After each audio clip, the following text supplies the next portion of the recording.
How's it going, guys? Power 5 Fanatics back with another video. Today we're going to go over our Week 13 picks against the spread. This week was a little bit more, trying to figure out exactly which way we're going to go on a lot of these games. It seemed like a little tougher picking out five. We've had two really good weeks in a row, and we'd like to continue that. And it was a little bit tough this week. Yeah. We're actually going to start off with be the marquee matchup of the weekend. Penn State at Ohio State. Ohio State's giving 18 points. And we like Penn State to cover.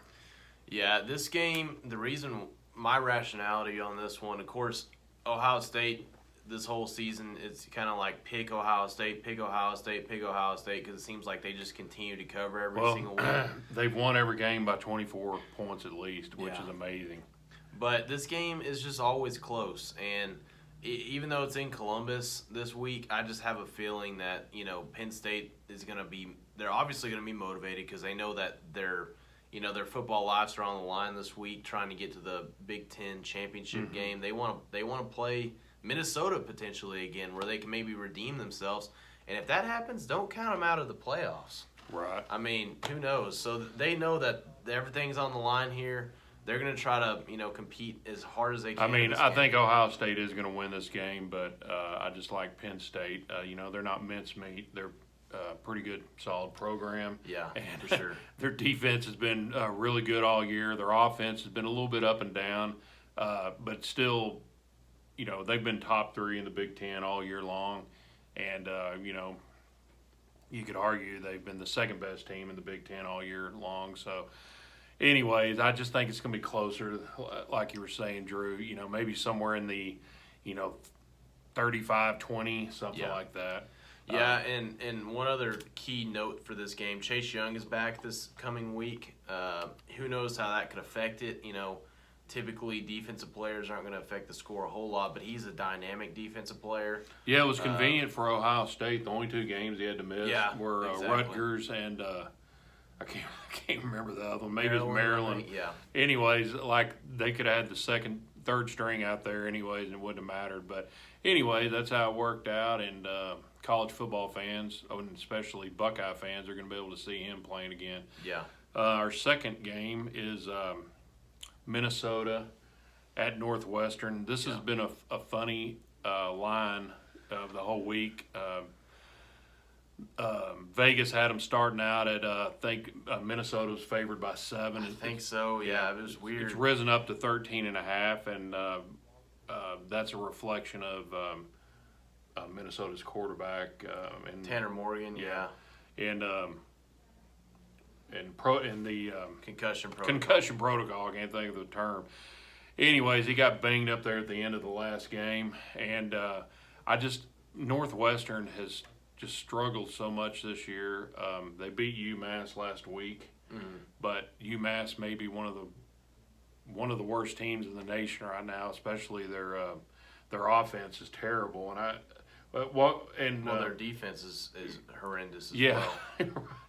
Basically, UMass needs to start playing basketball, but Northwestern only had 77 yards passing against. Yeah, it was like 76 yards passing against UMass, which is just. Yeah, I mean UMass is horrible. There was a lot of offensively challenged teams on that field. Yeah.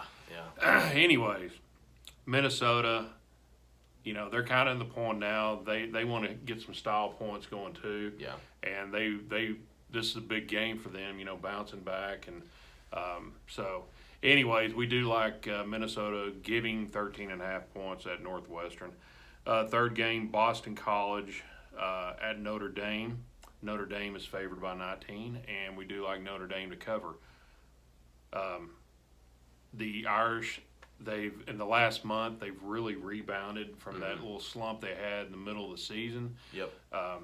They remind me a lot of Michigan. Slumped a little bit, and now they're trying to make a run here at the end. Kind of salvage the season and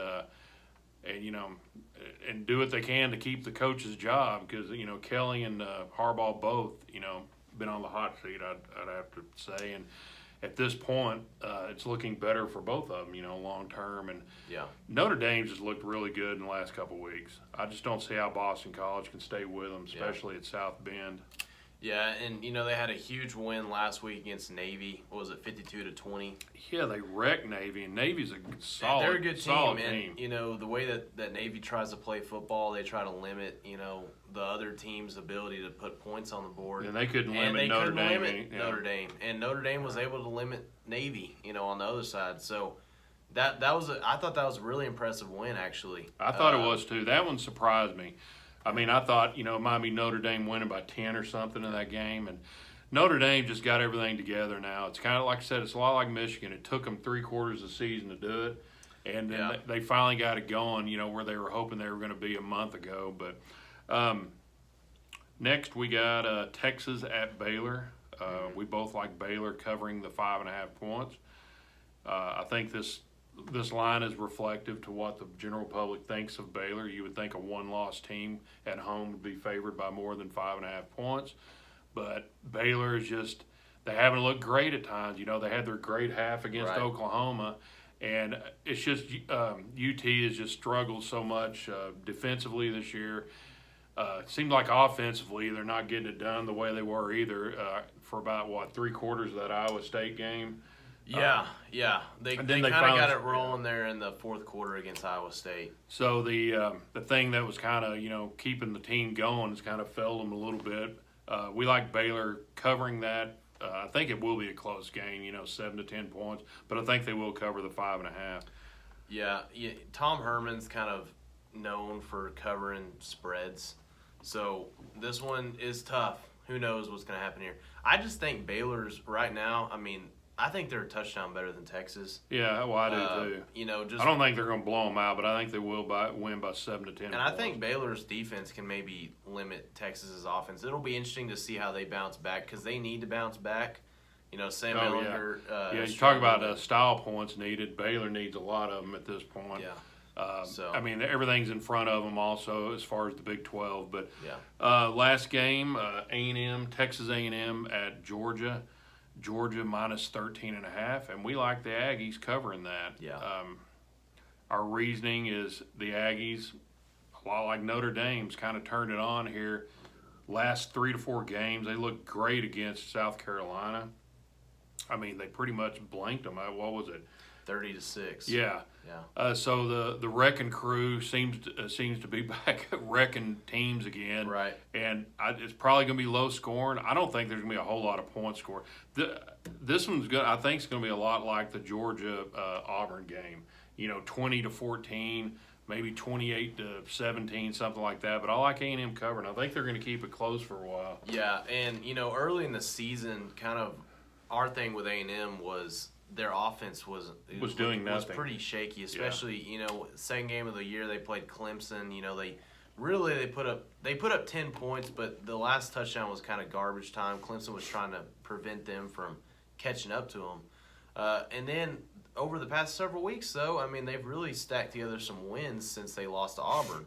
I think they're on a 3 or 4 game win streak right now, and they have like the 17th or I think top 20 ranked offense in the country right now. So I do think A&M can put up some points. I don't know how much they're going to be able to put up on Georgia. I don't think they're going to win, but I think they will make it fairly close, close enough to cover the 13.5. Well, and then you look at the other side of that coin. Georgia's had trouble scoring all year. So yeah, they really have. It's going to be interesting to see if A&M can limit Georgia's offense as well, because if that happens where A&M's able to score some points on Georgia's defense and Georgia isn't able to score on A&M's offense, our defense this should be a pretty dang close game. It's two great defenses. Yeah.